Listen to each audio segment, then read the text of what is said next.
Hey everyone, and welcome. In India today, the idea of being an entrepreneur, it's everywhere. We see it painted as this incredible, heroic journey. You quit your job, you chase that one big idea. But is that really the whole picture? Today, we are going way beyond that myth to ask a really important question. Is this path truly meant for everyone? Okay, so let's just get right into it. On one hand, you've got the myth, right? The dream, the glorious leap of faith that leads to instant financial freedom. But then there's the reality. And as you can see, it's a completely different world. We're talking sleepless nights, total burnout, and yeah, the very real risk of personal debt. It's so much less about some sudden flash of genius and so much more about a tough, disciplined process that will test you in ways you can't even begin to imagine. And that brings us right to the heart of what we're talking about today. When you look at that stark contrast, you have to ask yourself, and you have to be honest, is this journey, is it really for me? It's a question that demands some pretty serious self-reflection. So, to help you figure out your own answer, here's how we're going to break it down. First, we're going to completely dismantle that myth. Then, we'll get into the core mindsets. These are the real price of admission. After that, we'll give you a way to check in with yourself and see if you're ready. Then we'll explore the different paths you can actually take, and we'll wrap up with what I think is the most important piece of the puzzle, building with purpose. First things first, let's tackle this myth head on. The single most important thing to get is that entrepreneurship is not a job title. It's not just for tech founders in Bangalore. It is a mindset. I mean, think about it. In India, that mindset is alive in everyone, from the street vendor making a living to a rural woman running a pickle business, all the way to a global SaaS founder. At its core, it's just a way of thinking. So what is it then, really? Well, the source material defines it perfectly here. It's a deliberate process. It's about systematically solving problems, using your creativity but with discipline, and this is the big one, taking full ownership when you have no idea what the outcome is going to be. It's a path that's accessible to a lot of people, but it's probably only the right fit for a few. So let's move on. If entrepreneurship is a process, what's the fuel? Well, it's not skills, it's not funding, at least not at first, it's a specific set of core mindsets. This is the engine that powers every single successful venture out there. And man, this quote from Reid Hoffman just absolutely nails it.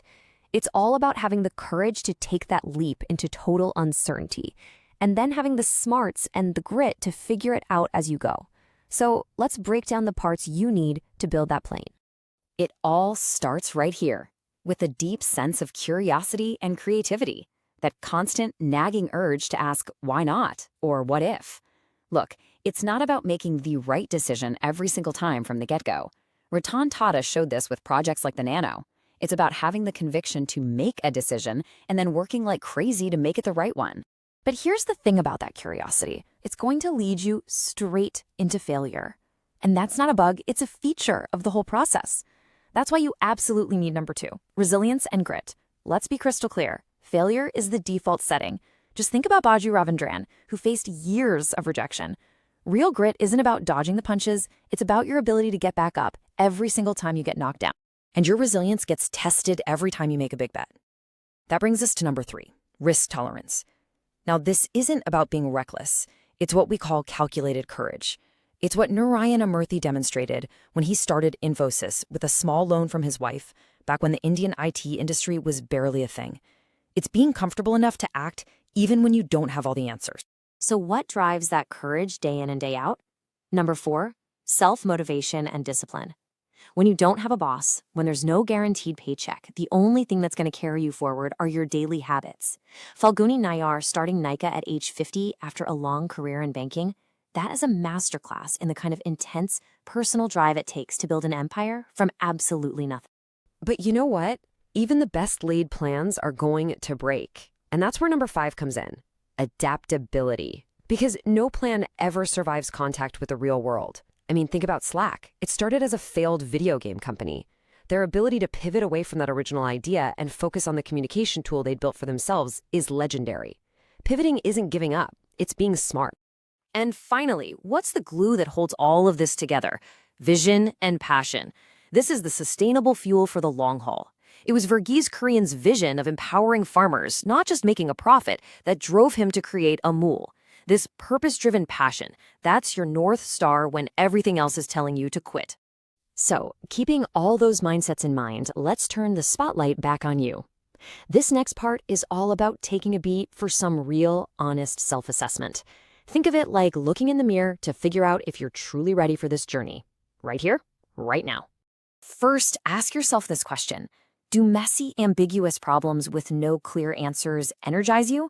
Or do you need a clear set of instructions to get going? Because entrepreneurs, they don't wait for a manual. They jump into the chaos and find solutions where nobody else sees them. And here's a second question that's just as critical. What really drives you deep down? The entrepreneurial path often means trading the comfort and security of a regular paycheck for the relentless pursuit of a mission. And you have to be brutally honest with yourself about whether that trade-off is one you're willing to make. Now, this is a really practical tool. You can actually pause here and give yourself an honest score from 1 to 5 on these key areas and be real with yourself. Where are your strengths and where do you maybe need to prepare a little more? This isn't a test with right or wrong answers. It's an exercise in getting clarity for yourself. Okay, so let's say you've done that reflection and you feel ready. The next huge thing to understand is that entrepreneurship isn't one single highway. It's more like a whole map with lots of different roads you can take. This is all about empowering you to find the path that actually fits your personality, your resources, and what you want out of life. Here are 5 of the big ones. You could be a freelancer, basically selling your skills as your own boss. You could start an SME, a small to medium business focused on long-term stability. You might be the person who launches a tech startup aiming for explosive growth. You could own a franchise, buying into a system that's already proven. Or you could become a social entrepreneur, where you use a business model to solve a big societal problem. And this just shows you how different they can be. Look at a tech startup versus an SME. The goals are polar opposites. One is chasing massive scale, fueled by venture capital with sky-high risk. The other is all about stability and profitability, often funded by savings or loans with a more moderate level of risk. Neither one is better than the other, they are just different games. Let's look at another comparison. A freelancer has maximum autonomy, right? And the barrier to entry is pretty low, but scaling is really limited to just you. A franchise owner, on the other hand, gives up a ton of that autonomy in exchange for a proven system that's built to scale. But the financial barrier to get in is way higher. It's a classic trade-off, freedom versus structure. Okay, this brings us to our final and I think most important section. What if entrepreneurship wasn't just about building a company? What if it was about building a better India? Let's talk about using this entire journey as a powerful engine for social good. And this isn't some fantasy. It is happening right now all across the country. Just look at these incredible examples. From the legendary women's cooperative of Legit Papad to the eco-friendly clay refrigerators from Midicool, these ventures prove that you can tackle deep societal problems and build a sustainable business at the same time. This is entrepreneurship at its absolute best. So we'll end on this thought. Maybe the best way to figure out if this path is for you is to stop thinking about it as a career choice and start thinking about it as a calling. Forget about the label of entrepreneur. Instead, just ask yourself this one simple question. What problem in the world are you meant to solve? The answer to that might just be the beginning of your real journey.